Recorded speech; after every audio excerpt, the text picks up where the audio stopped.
Boa noite. Convidamos você a ir da sua casa, quer seja no quarto, quer seja na sala, sozinho ou acompanhada. O convite dessa noite é para adorarmos ao Senhor. Vem, porque esta é a hora da adoração. Aceita o convite? Repita comigo assim, ó: Pai, essa noite, que dos meus lábios saia um verdadeiro louvor. Amém? Vamos juntos? Vem, esta é a hora da adoração. Vem dar a Ele teu coração. Vem, assim como estás, para adorar. Vem, assim como estás, diante do Pai. Vem. Você pode profetizar assim, ó: toda língua confessará ao Senhor, todo joelho se dobrará, mas aquele que a ti escolher, o tesouro maior terá. Da onde você estiver, profetiza: toda língua confessará ao Senhor, todo joelho se dobrará, mas aquele que a ti escolher, o tesouro maior terá. Vem. Queremos te adorar, Senhor, essa noite, na beleza da tua santidade, meu Pai, porque tu és digno de todo louvor, de toda honra e de toda glória, Senhor. Aleluia. Vem, esta é a hora da adoração. Vem dar a Ele teu coração. Vem, assim como estás, para adorar.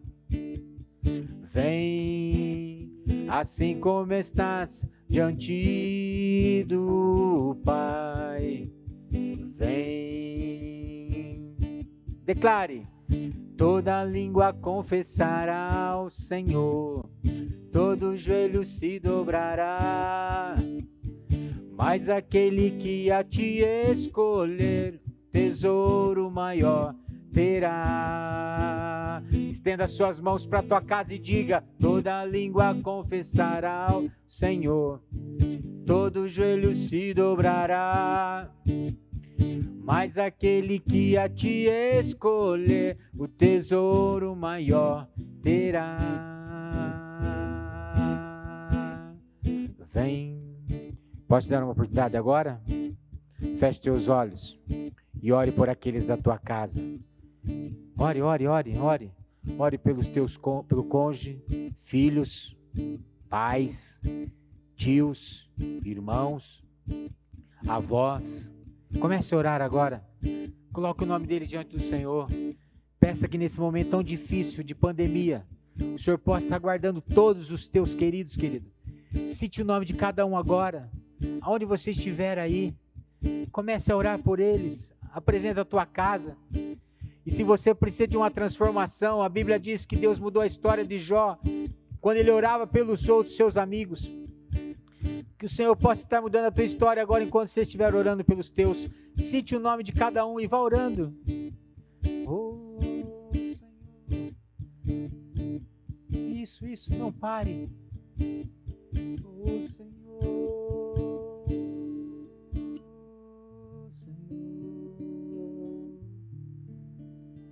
Aleluia, Senhor. Oh, Jesus. Que toda a nossa família, Senhor, um dia se prostre para te adorar. Aquele que é único de receber todo louvor, toda honra, toda glória e todo poder. O único que é digno de receber a honra e a glória, a força e o poder. Ao Rei eterno e imortal, invisível, mas real, a Ele ministramos o louvor. Você pode adorá-lo? Ao único que é digno de receber a honra e a glória, a força e o poder. Ao Rei eterno e imortal, invisível, mas real, a Ele ministramos o louvor.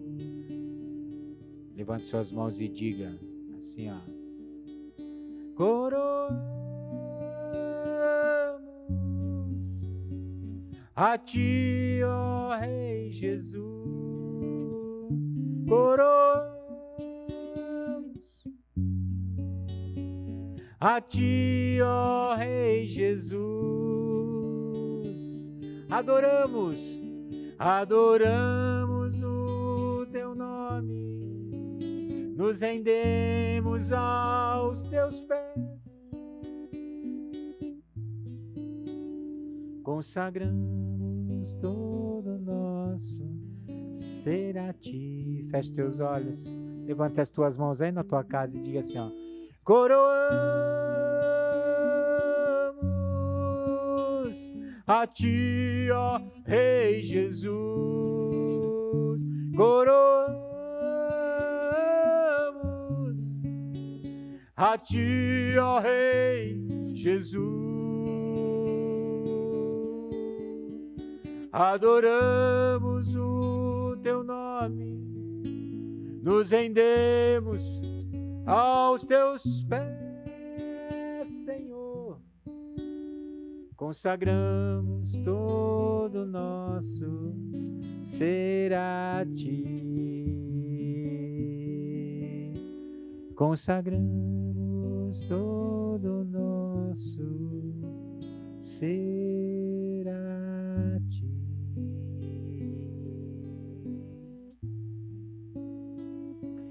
Ser a Ti, Senhor. Te coroamos, Senhor Jesus. Te coroamos porque Te amamos, Senhor. Te coroamos, Senhor, porque Te adoramos, meu Pai. Porque Tu és o Rei dos Reis e o Senhor dos Senhores. Aleluia. Amém. Nesse exato momento do ato litúrgico que nós trazemos como roupagem para os nossos cultos evangélicos, nós estabelecemos o momento dos dízimos e das ofertas. Falarmos sobre dízimos e ofertas é até um termo que hoje, de alguma maneira, ele tem uma conotação até um pouco difícil hoje de se trabalhar esses termos. Até por uma questão de tentar se achar uma maneira de driblar isso, de retirar isso, de alguma maneira de excluir isso, né? Quando se fala de dinheiro, um assunto tão delicado, né?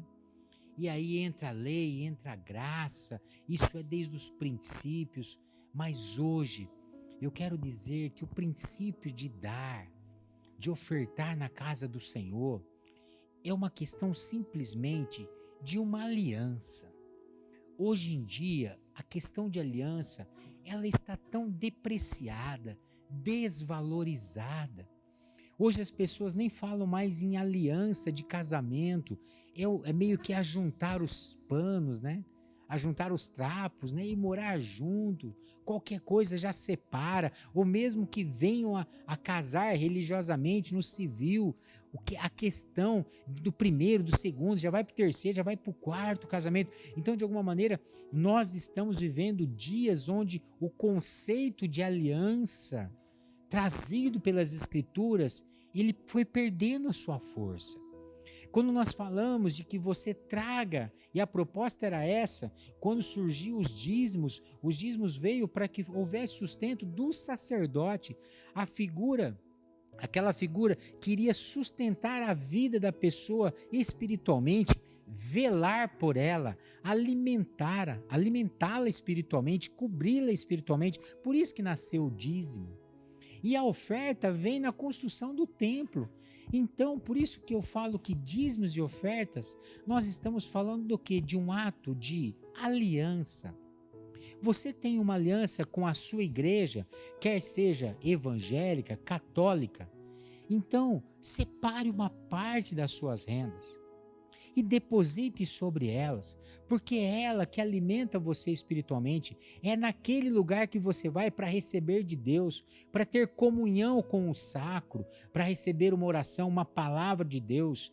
E possivelmente aquele sacerdote, aquele líder religioso, é quem intercede por você, atende numa questão hospitalar, numa questão agora principalmente da pandemia. Ou seja, eu fecho a questão de dízimos e ofertas, está aí uma conta bancária. Você quer sim se juntar a nós no projeto Resgate? Por quê? Porque por um ato de aliança e de compromisso com o projeto Resgate, então sim, traga uma parte das suas rendas. Por quê? Para que a gente possa alavancar os nossos projetos do reino, que nós traçamos como igreja do projeto Resgate. Somente isso. Eu jamais vou usar da teologia da prosperidade para dizer para você, traga, dê 1.000, não, dê 100 mil, sabe por quê? Porque Deus fará com você como fez com Isaac, 100 vezes mais. É óbvio que nós estamos diante de um Deus que tem sim poder para multiplicar aquilo que você semear até 100 vezes mais. Mas não quero usar desse argumento para que você traga dinheiro à casa de Deus.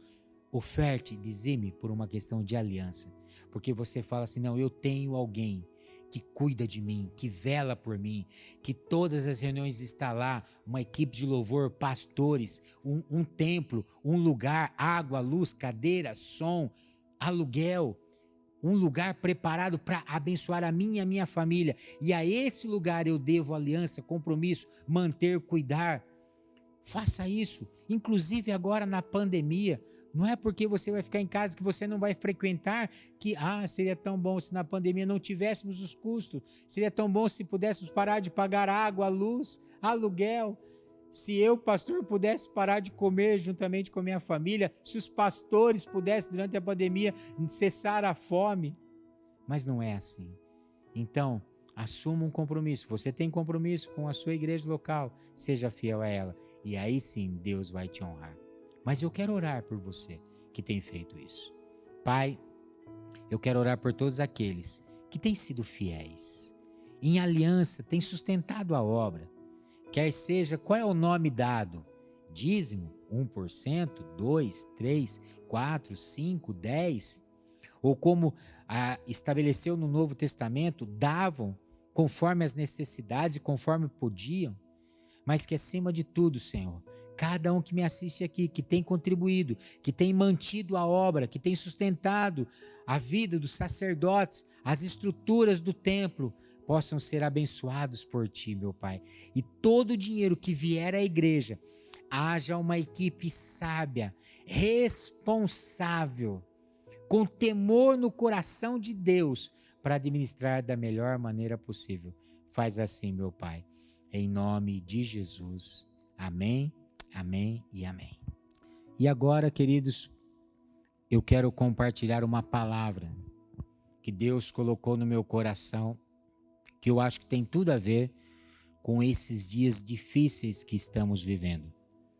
E a palavra que Deus colocou no meu coração está em 2 Reis, capítulo 6, a partir do verso 15. É uma história de um momento muito difícil. De um momento onde uma dupla, onde duas pessoas estavam numa sinuca. Estavam cercados por um exército inimigo. Numa situação onde não havia mais escape, ou seja, havia o risco iminente de morte. E olha como é narrada essa história no capítulo 6 de 2 Reis, a partir do verso 15. Tendo-se levantado muito cedo o moço do homem de Deus e saído, eis que tropas, cavalos e carros haviam cercado a cidade. Então o seu moço lhe disse: ai, meu senhor, que faremos? Ele respondeu: não temas, porque mais são os que estão conosco do que os que estão com eles. Orou Eliseu e disse: Senhor, peço-te que lhe abra os olhos para que veja. O Senhor abriu os olhos do moço e ele viu que o monte estava cheio de cavalos e carros de fogo em redor de Eliseu. E como desceram contra ele, orou Eliseu ao Senhor e disse: fere, peste, esta gente de cegueira. Feriu-a de cegueira, conforme a palavra de Eliseu. Então Eliseu lhes disse: não é este o caminho, nem esta é a cidade. Segui-me, e guiar-vos-ei ao homem que buscai. E os guiou a Samaria. Queridos, aqui, o que esse exército veio fazer contra o profeta? Porque o rei de uma nação que lutava contra Israel, ele tramava, ele criava estratégias para cercar o povo. E ele dizia assim, olha, chegava para ele uma informação: o povo de Israel, ele vai passar por tal lugar. Então o rei daquela nação, ele criava uma estratégia para cercar o povo, uma cilada. E quando ele chegasse a determinado lugar, a cilada armada, eles iriam aniquilar o povo de Deus. O que acontecia? Lá no seu quarto, Eliseu, Deus revelava a ele a estratégia daquele rei. E ele avisava o exército de Israel: olha, não vão por ali, porque há uma estratégia para cercar vocês em determinado lugar e eles vão aniquilar todo o exército. Então o que fazia o exército e o povo de Deus? Ia por um outro lado. Nossa, esse rei ficava furioso, porque isso não aconteceu uma única vez. E ele quis saber quem era entre eles lá que era o traíra, que ia contar para Israel sobre as estratégias. Ele desconfiou, porque era impossível. E aí disseram: não, Senhor, não há ninguém daqui dos nossos, todos os nossos são fiéis a ti. É que há um profeta deles lá, que tudo que o Senhor trama aqui, o Senhor, o Deus dele, revela para ele lá. Então, aonde está esse profeta? E disseram para ele onde estava. E ele então envia cavalos, carros e cavaleiros para cercar a cidade onde estava esse profeta, para matá-lo. De manhã, então, a cercada cidade, então, de manhã, diz o moço desse profeta, né? Possivelmente um discípulo desse profeta, sai de manhã, imagino, para ir a uma padaria, comprar alguma coisa, e diz que quando ele sai, ele vê a cidade cercada. Imediatamente ele volta, acorda o profeta, desesperado, dizendo assim: profeta, ferrou, estamos lascados, não tem solução, não tem vacina, agora não tem mais jeito, olha o nível de contaminação que estamos vivendo, fechou de novo, como vamos sobreviver? Como vai ser a economia? Como vai sobreviver os lojistas, a indústria, o comércio, os profissionais liberais que não podem atender? Como vai sobreviver? Como? É exatamente essa questão que o moço chega para o profeta e diz: como será diante desse quadro? Por isso que essa palavra é muito atual para os nossos dias de hoje, porque essa é a pergunta do moço para o profeta: como será de nós? O que será de nós diante desse quadro? E o profeta levanta, ele olha com seus olhos naturais e vê que realmente a cidade estava cercada, era um fato, a pandemia é um fato. Estarmos agora com limitação do comércio, da indústria, é um fato possível de uma crise ainda mais econômica, não só no Brasil, mas como no mundo. É fato, nós não estamos tratando de uma suposição, há um fato eminente na humanidade nesse momento e muito difícil. E pessoas estão morrendo, pessoas estão quebrando financeiramente, estão quebrando. Se não quebrando, vão quebrar. E essa é a pergunta que o jovem faz para o profeta: o que será de nós? E o profeta simplesmente sai, olha, vê com os olhos naturais e diz: é verdade mesmo, a cidade está cercada. E ele olha para o moço e diz assim: e você está vendo o exército de Deus que também está acampado, que lutará por nós?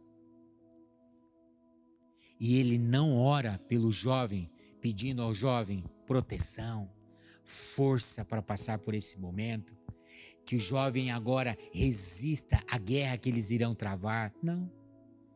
Diz a palavra de Deus que Eliseu ora pelo jovem dizendo assim: Senhor, abra os olhos dele para que ele veja. E imediatamente diz que quando orou, ele viu o exército do Senhor, que era numerosamente maior do que o exército natural daquela nação contra eles. Hoje, o tema da mensagem é: diante desse momento difícil, qual é a estratégia? Qual é a solução? Qual é a ferramenta que a Bíblia nos traz? Olhe pelos olhos naturais e analise o quadro, mas não mova, não coloque as suas emoções, não coloque as suas perspectivas e nem as suas expectativas no que os seus olhos naturais estão vendo. Mas coloque as suas expectativas do que será. Essa é a pergunta: o que será de nós? A resposta é o seguinte: a resposta já está dada. Não olhe pelos olhos naturais, mas que essa noite, assim como aquele profeta orou por aquele jovem e os olhos deles foram os olhos dele foi aberto, eu quero orar por ti e por mim, para que os nossos olhos sejam abertos e que nós possamos ver que maior é aquele que está conosco. Posso ouvir um amém aí? Você pode digitar um amém?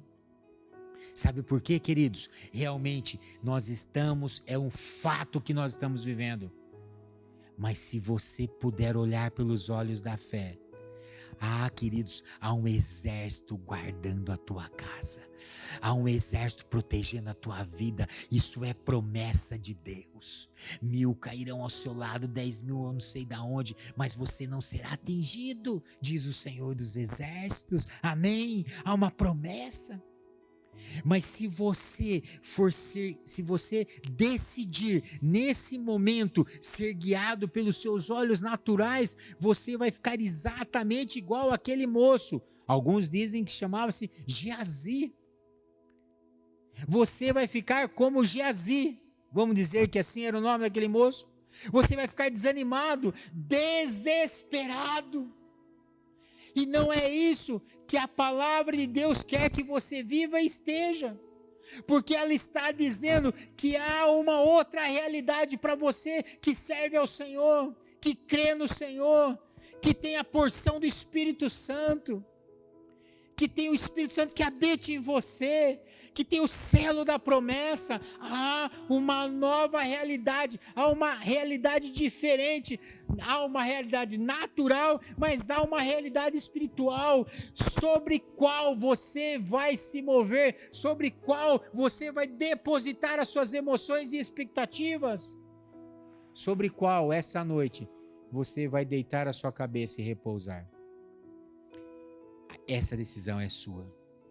É você essa noite aceitar ver pelos olhos da fé que há um exército cobrindo a tua vida e os céus ao teu favor.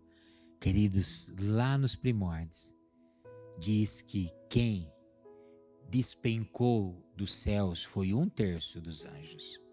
2/3 ficaram. E a Bíblia diz que eles trabalham a nosso favor. Numericamente, nós somos e fazemos parte da maioria.